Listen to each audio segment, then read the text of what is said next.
Our hero, George, faces many dangers in his life as king of the jungle. For one thing, the jungle is full of trees. Then there are snarling leopards. Not to mention the crosstown traffic. With all these things, do you think it's fair that he should have to tangle with a mad scientist? No! Yes, it is I, Dr. Chicago. And have I got a Lulu of a mad scientist gimmick this time? The evil genius dashed to his waiting plane and took off. Within minutes, he was flying over Mbwibwi province. The Bombay doors opened and out fell seeds. Oh, boy! What seeds? One of the first to notice the seeds was George of the Jungle. Oh! Somebody up there like me. Oh, I wouldn't say that.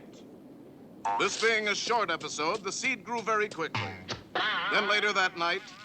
George, somebody's at the window. That thing is stealing my purse.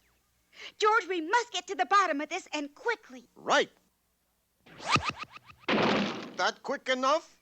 But George wasn't the only victim.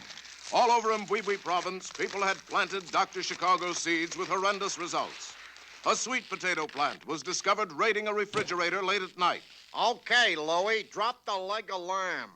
A dahlia planted on a curbside was arrested for breaking open parking meters. How are you going to arrest a dahlia? I'm going to transplant it into the paddy wagon. A light-fingered morning glory tied up the bank president and proceeded to open the bank vault.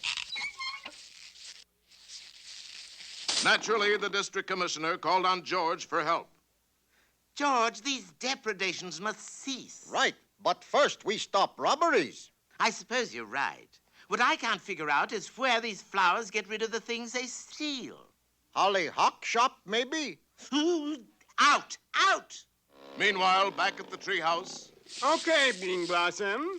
Go in there and steal George's most prized possession. No, not his rhinestone yo-yo. His mate. But the mad doctor hadn't reckoned on the sharp-eyed Tookie bird. Eek, Tookie. Steal Rhinestone Yo-Yo and Ursula? That's infuriating. Dr. Chicago has made off with your true love? Yes, Rhinestone Yo-Yo. What's an Ursula? That's your mate, George. Oh, that long-haired fellow who never shave? That's the one, and you must rescue her. And Yo-Yo. And Yo-Yo, yes. George, go. Ah! Meanwhile, Mbwibwi province was in a turmoil. Angry householders tried to get rid of the plants, but to no avail. Let go, you stupid Sansevieria!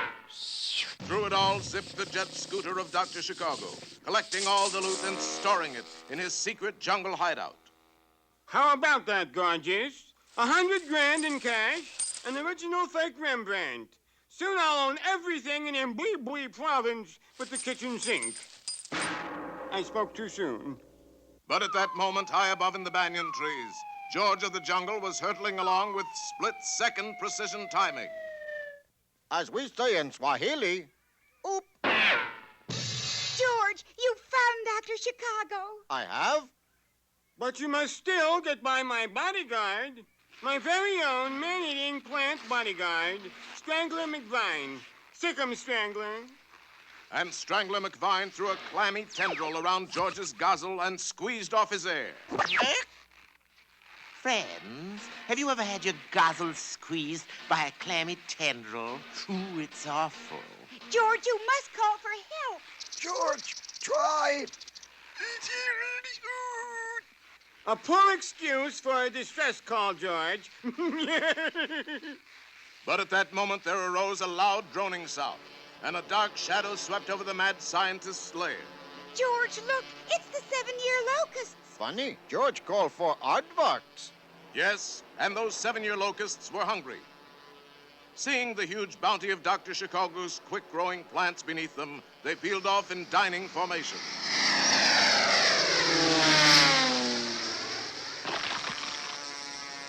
Wherever they were able, Dr. Chicago's plundering plants beat a hasty retreat. Within a few hours, every one of them was done for. George, you've won. No, tell me. Tell him. That plant must have a weak spot somewhere, George. Perhaps it's ticklish. George, try. Gitchy, gitchy, gitchy. More, George. Coochie, coochie, coochie. Stop that idiot laughing and get back to man-eating. And the plant did just that. What is it you say in Swahili? Oop. Thank you. Oop. A fine job, George. We've been saved from Dr. Chicago's green leafy bandits. Got Yo-Yo back, too.